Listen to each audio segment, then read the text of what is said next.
Salve, sono Andrea e questa è una nuova lezione per il corso di Candy Wrapper qui su eDays. Lezione questa dedicata agli anelli, ma più in generale viene spiegato come chiudere una forma. Più avanti capirete meglio cosa intendo. Partirei facendovi vedere subito come si ottengono gli anelli. In linea generale un anello si ottiene unendo le estremità libere di una riga. Pertanto tali estremità devono essere prive di mezze tessere. Per comodità e per farvi vedere meglio la procedura e i passaggi, ho realizzato queste grandi tessere. La prima e l'ultima sono di colore diverso, sempre per rendere tutto più chiaro e farvi capire cosa succede. Per ottenere un anello, le estremità si devono sovrapporre in questo modo e devono combinarsi tra loro, riproducendo lo stesso tipo di incastro che c'è nelle altre tessere. Per arrivare a questo risultato, l'ultima tessera va aperta per lasciare libere le ali. Non fate caso per il momento allo scotch e agli spigoli smussati, servono per facilitare l'operazione. Ne parlerò più avanti. Guardiamo innanzitutto la prima tessera blu. Entrambi le ali rosse devono passare in questo punto centrale.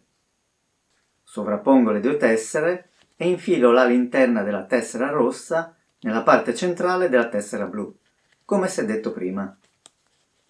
L'estremità rimanente dell'ala rossa deve poi finire nella tasca di questa tessera bianca. Sistemata la prima ala, si passa alla seconda. Sappiamo già che deve passare nel mezzo della tessera blu. Ma questa volta l'estremità rimanente deve finire nell'altra tasca della tessera bianca.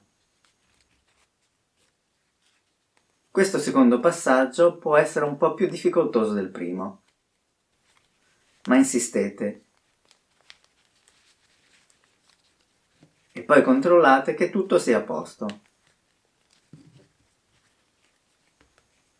L'incastro non è ben fatto se anziché far finire le ali della tessera rossa nelle tasche della tessera bianca, finiscono al centro in questo punto. Un errore del genere rende l'incastro più debole, ma soprattutto si nota la mancanza di continuità e compattezza tra le tessere nell'anello. Come si chiude un anello zigzag nella realtà lo abbiamo appena visto, ma quando le tessere sono grandi tutto è più facile. Nella maggior parte dei casi però noi avremo a che fare con tessere molto più piccole, e allora ecco un paio di suggerimenti per non diventare matti. La parte più difficile consiste nel far entrare l'ala nella tasca. Se fatica ad entrare, probabilmente è perché la punta dell'ala, caratterizzata da più pieghe, tende ad aprirsi e a sbattere contro i bordi della tasca stessa. Per ridurre questo problema, io applico alla punta un pezzetto di scotch e poi smusso gli angoli con le forbici. Più sono piccole le tessere, più piccolo deve essere il pezzetto di scotch. In ogni caso fate attenzione alle dimensioni, perché lo scotch non si dovrà mai vedere all'esterno.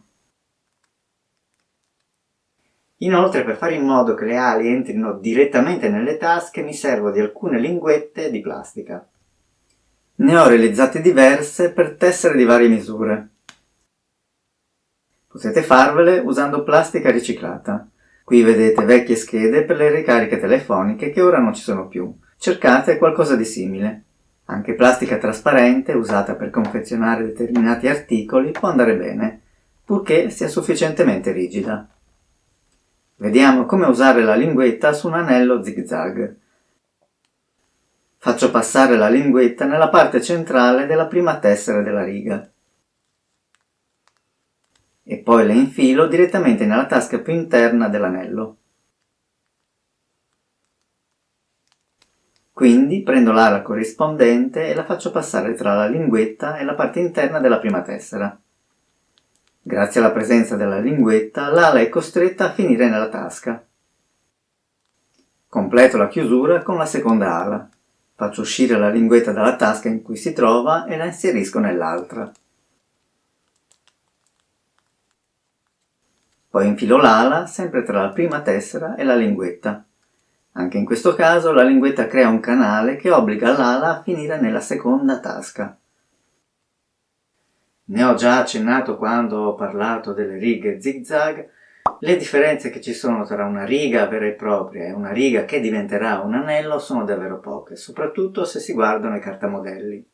Una riga, per essere completa, deve avere le mezze tessere alle estremità, mentre, come detto, un anello deve averle libere, e dunque graficamente questo si esprime solo attraverso una piccola differenza nella prima tessera. Tutto il resto rimane uguale per entrambe. Altra cosa importante da osservare è il computo di tessere e mezze tessere. Righe e anelli a parità di lunghezza hanno lo stesso numero di tessere, ma ovviamente gli anelli sono senza mezza tessere. Ricapitolando, il disegno A è una riga, il disegno B invece è un anello. Passiamo adesso agli anelli lineari. Metto subito a confronto le due rappresentazioni grafiche. Il disegno A è una riga, il disegno B è un anello. Come vedete, qui c'è qualche differenza in più. Oltre all'assenza delle mezze tessere nell'anello, in questo caso serve una tessera in più per poter chiudere una riga in un anello. E quindi tra riga ed anello cambia leggermente anche il computo delle tessere. A parità di lunghezza ne servono 15 per la riga e 16 per l'anello. Adesso chiudo questa riga lineare in un anello. Parto sempre inserendo la linguetta nella parte centrale della prima tessera. Come vedete ho già liberato le ali dell'ultima tessera ed entrambe le punte sono state preparate con lo scotch e smussate. Questa volta inserisco la linguetta prima nella tasca esterna. Quindi faccio passare l'ala tra la prima tessera e la linguetta.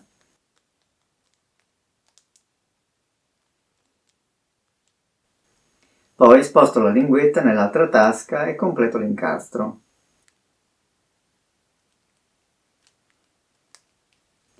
Anche se le righe lineari sono diverse da quelle zigzag, come avete visto il principio per la chiusura rimane lo stesso. Il procedimento rimane lo stesso anche quando si dovranno comporre delle forme che non saranno per forza degli anelli. Ad esempio, se c'è da completare, o possiamo usare anche il termine chiudere, una riga articolata irregolare, in cui la prima e l'ultima tessera finiscono per coincidere o sovrapporsi tra loro. Quando tratterò le cornici, vedremo che anche per queste la chiusura tra le tessere iniziale e finale si realizza allo stesso modo spiegato in questo tutorial. Infatti possiamo intendere la cornice come una sorta di riga articolata particolare di forma regolare o simmetrica. Con la chiusura degli anelli ho concluso, la prossima lezione sarà dedicata invece alle cuciture tra anelli. Se vi siete persi le prime lezioni sul Candy Wrapper le potete recuperare nel giusto ordine di pubblicazione andando a vedere la playlist dedicata a questo argomento. Sotto in descrizione trovate il link. Arrivederci e al prossimo tutorial.